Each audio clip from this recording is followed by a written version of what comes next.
Some more travel options opening up for sandboxes. The Security Commission is worried about crypto virgins, and some of Thailand's national parks are opening up. That's all coming up on Good Morning Thailand. Welcome. It's Friday, August the 20th. Today's show is brought to you by Boat Patana of Boat Avenue and Shambhala, Phuket. For more information on their properties, see the link in the description below.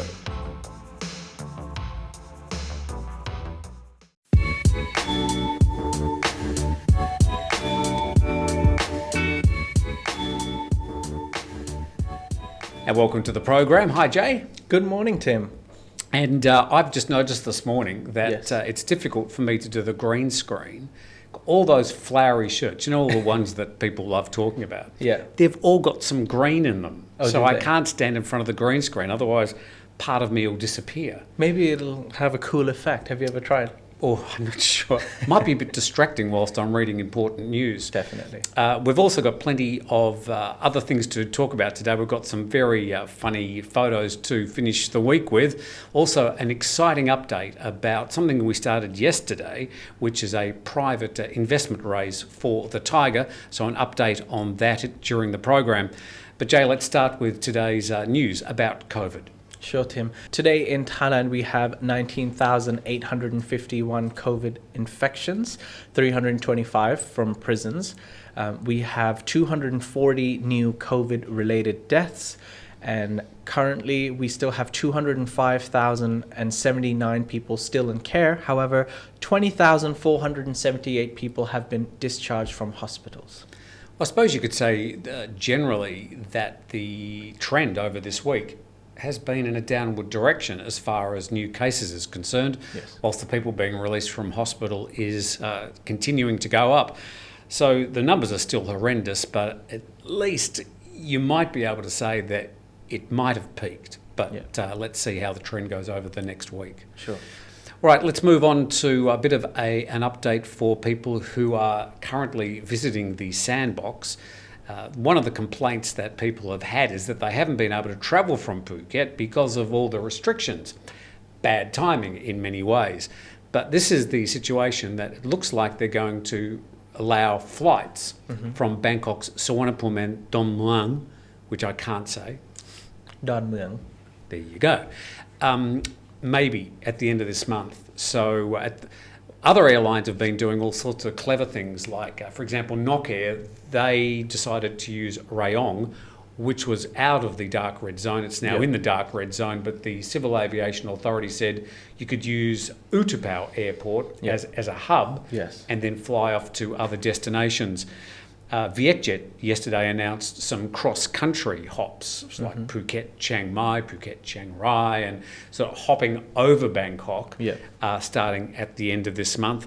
And now it's been announced, as I just said, that they may be reopening the Bangkok airports. I suppose the subtext of all this is that the government is saying, we've sort of got things under control, so we're going to start to slowly reopen. What do you think? Well, to be honest, I wish that they wouldn't, I'm not quite sure how controlled the situation is. From what we can see, like from the numbers at least, it doesn't seem as controlled as, it's perceived. But let's wait and see. Hopefully that they're monitoring the situation and they're strict with the rules, and hopefully everyone obeys them so that things don't get out of control. But I liked what Nok Air was doing, because flying to from Utapao, you can go to Pattaya, to Bangkok, you can go by road. Feels a lot more safer than going straight into the dark red zone. But I understand during these times, it's not all people need to travel for a holiday. Some people need to get to Bangkok. It's their home, it's where they work, it's where they have families. So I understand the need to travel for certain people, but if you don't have a need, I would still suggest people to not travel. The other thing is with the sandboxers who are currently in Phuket, they have to stay in Phuket for 14 days, sort of an island quarantine, a whole island quarantine. So if they want to go to Bangkok, they're going to have to stay here for 14 days before they go to Bangkok, even if these flights restart. The 7+7 will allow people to come to Phuket for 7 days and then go to sealed routes, and that includes Phang Nga, Khao Lak, Krabi, Yep. the 3 islands off Suratani, Koh Samui, Koh Tao, and Koh Phangan. So, yeah, you need to do a bit of homework if you are going to come to the Sandbox. And very good planning. Yeah, some good planning, because you need to include where you're going to go and all your hotel bookings in the certificate of entry before you get here. So still plenty of paperwork, but you can come back to Thailand if you want through the Sandbox. And for those people who say, I'm promoting the Sandbox and causing a whole lot of grief, we're not promoting it, we're just providing you with the information. It's entirely up to you to decide after you've done your homework if you want to travel at this time. All right, so with that, just before the break, Yep. we yesterday launched the Thaiger, the company, the Thaiger, which is not just our YouTube channel. Of course, it's thethaiger.com, it's our app, it's all the other e-commerce platforms that we're launching. In Thai and English, we launched a private investment raise. Yep. And we plan to raise $250,000 US to sort of propel what we're doing currently, because we are growing quite quickly, but we want to grow faster even during this pandemic. So we gave ourselves probably a month to try and raise the money. Yep. We reached the 250,000 level within about 2.5 hours. Yeah, very impressive. And we're now way oversubscribed. But of course, some of those people will probably drop out. And so what we're now doing is encouraging people, if they want to be part of this, before we close it up, you don't have to invest. You're still able to watch and read the Thaiger for free. But here's my business partner, Mike, talking a bit about the raise. Hello everyone, my name's Michael. I'm the co-founder of the Thaiger. Over the next few minutes, I'm going to talk about a very interesting investment opportunity, about investing within the Thaiger business and how you guys can get involved. So let me just explain to you what the Thaiger is. The Thaiger was formed 3 years ago. It's just a website. And in the last 3 years, we've grown exponentially and have around 5 million users a month. Now that's actually quite a lot considering the population of Thailand is 60 to 70 million people. So that's almost 5 to 7% of the whole population. Now the website is in English and Thai, and the growth has been very interesting in a very old school news related industry. Not only do we have a great website, we have an amazing app, and we launched the app about 6 weeks ago, and this is the fastest growing news app in the whole country, which is brilliant. The information we serve, we try to serve it in a better way that's easy to use that relates to the modern world. As well as the app and the website, we have a YouTube channel which has close to 100,000 subscribers that talks about both the news and the morning show. This is also very fast growing. And lastly, we have a forum, both in English and Thai, which has taken the likes of larger forums and is very fast growing. Now, why do we need investment? Last month, Thaiger became profitable for the first time during the pandemic. And we believe that with good investment, we can grow our brand exponentially and really disrupt the news and media industry within this region. So the quicker we can do this, the better. And with more capital, we can achieve better results. For example, we would like to do new production TV series, up our game on the news network, and provide more innovative solutions to you, the consumers. So what are we doing? We're raising around $250,000, and we would love for our audience to really get involved and become part of the Thaiger. You can help us make decisions and take shares and really gain from the upside of the company. Now, this isn't for everyone, so for the people that really are engaged with our brand and would love to get involved, you should probably just click here and it will take you to a link, or you can see this below in the description, which will be a landing page outlining all the information and how you can get involved in what we believe will be the biggest news company in the whole region. Thank you so much for giving me your time to listen to me today, and we would love to welcome you on board. Thank you.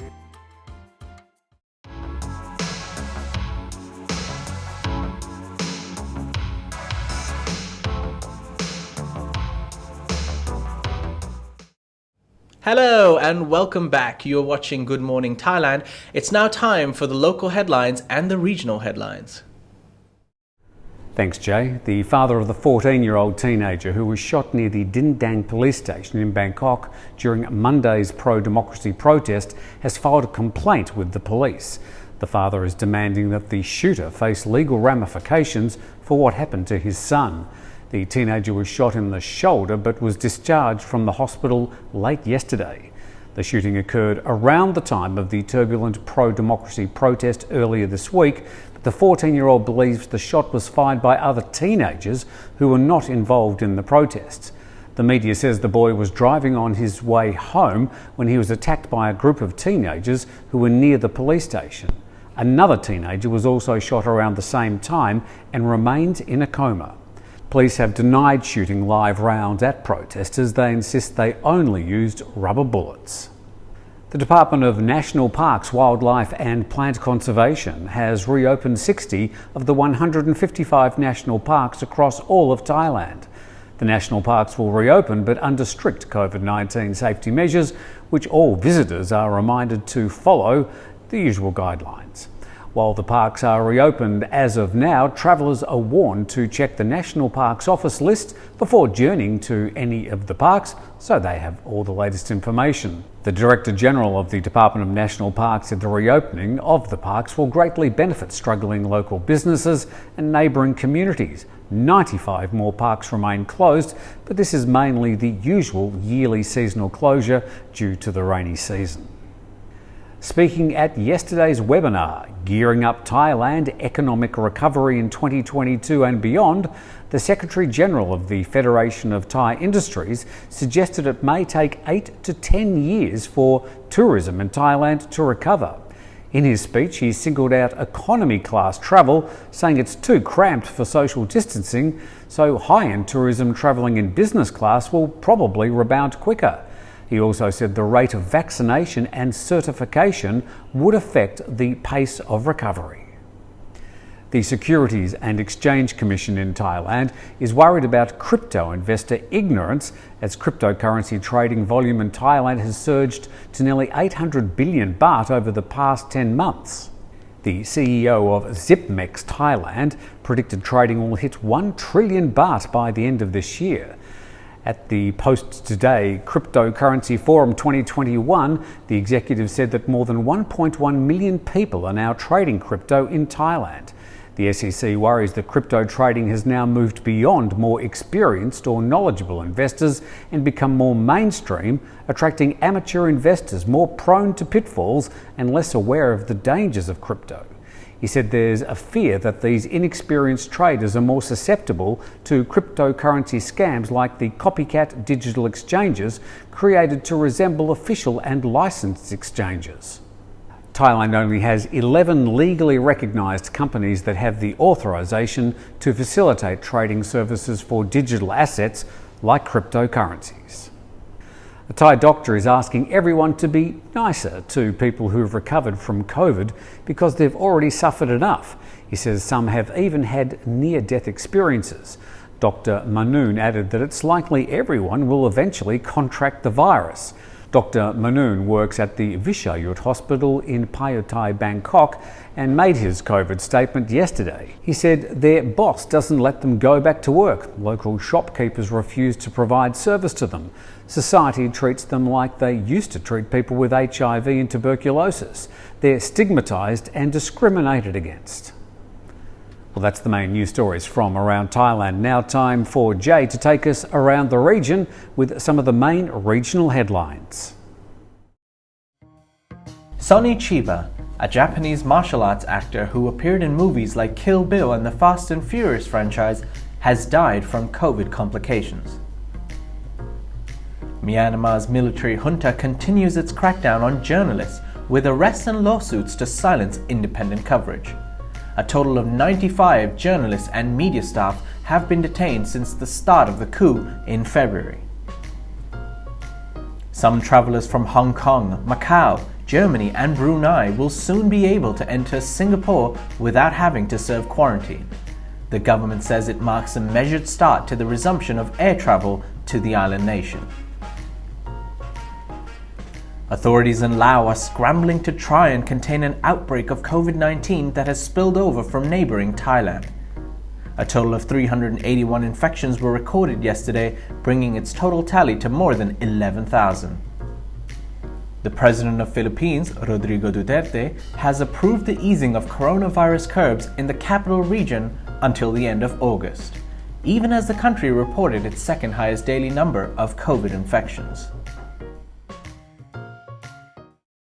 And you're watching Good Morning Thailand, last day of the week. Hope you've got a good weekend coming up, whatever you're doing and wherever you are in the world.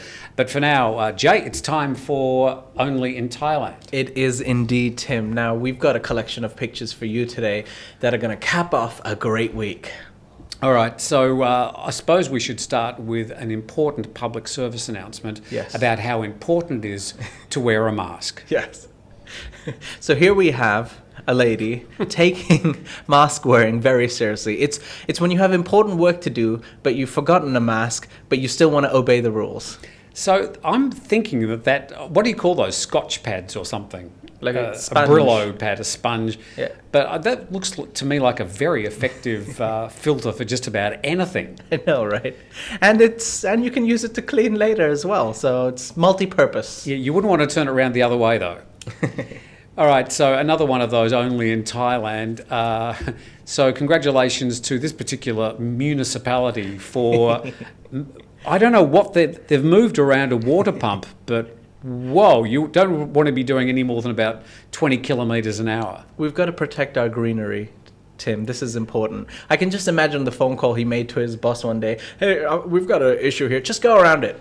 Just go around it. Don't think. Just do it. And that's exactly what he did. And then the line marker came along and made it even more apparent. Yeah, I like his attempt for being parallel and in line with everything. It's a picture of beauty.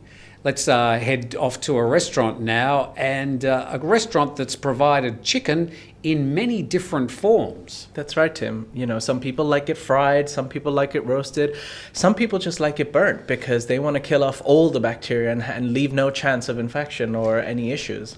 Is that chicken black, or is that like just burnt, or is that a special type of chicken? It is actually probably a special type of chicken. I'm not really sure. Maybe it's dipped in oyster sauce or soy sauce, but it could just be burnt.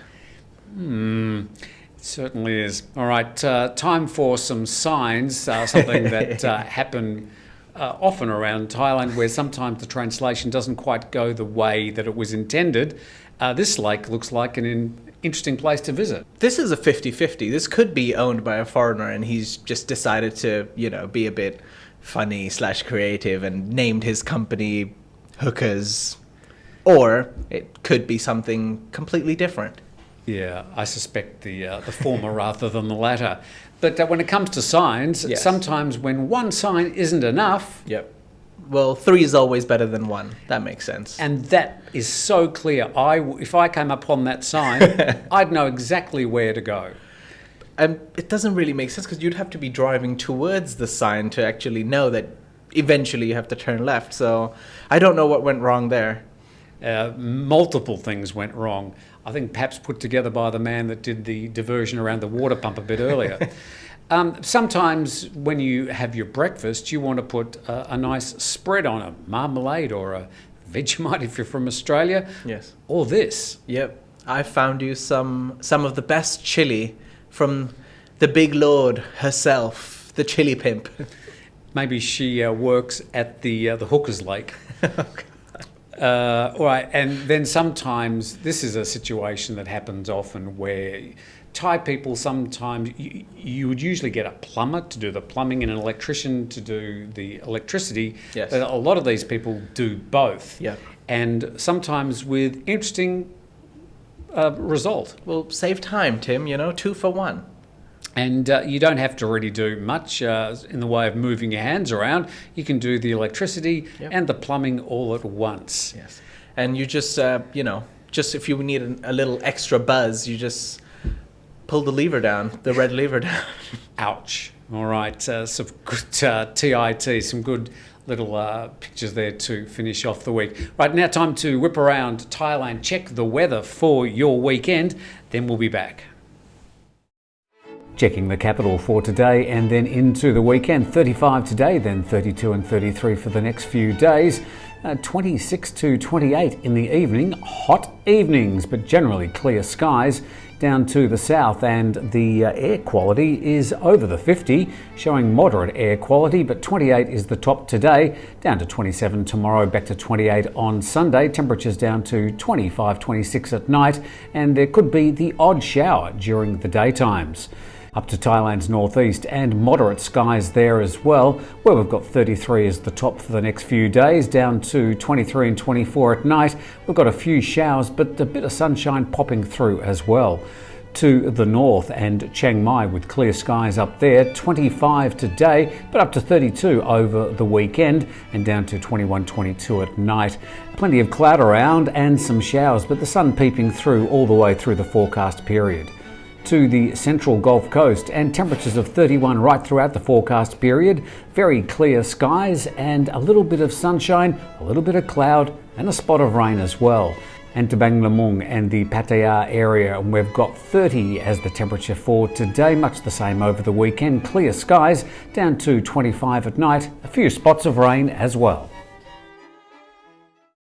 Well, that's Good Morning Thailand for another day, for another week. Yep. Jay, I'm not sure what you've got planned for the weekend, but I know on Monday you're going to give us a bit of old style Bangkok as to why it was called Venice of the East. That's correct, Tim. I'll be talking more about why Bangkok was actually called Venice of the East and the great canals and how all the routes were actually used to be traveled. We did have buses and we did have cars, but Bangkok was actually known as a little part of Venice, just full of canals, full of transport, and you could get from one end to the other end just using the boats. And we had poets like Somerset Maugham, Noel Coward coming to Bangkok, writing stories, writing articles, and it was quite romantic actually, and more relevant than ever because Bangkok is sinking. So maybe this is the future. Learn from the past so that we can live a better future, or just copy what's worked before. I think the term Venice of the East was actually used for a number of Asian cities. Yes, that's correct. At some stage. But we're going to have a bit of a look at the past of old Bangkok, and that's probably on Monday or Tuesday, depending on what's happening with the news. Of course, we've got our comments program, Tiger Bites, on YouTube. But from Jay and me, from Jason pressing the buttons, have a fantastic weekend. Thanks for joining us. We'll see you on Monday.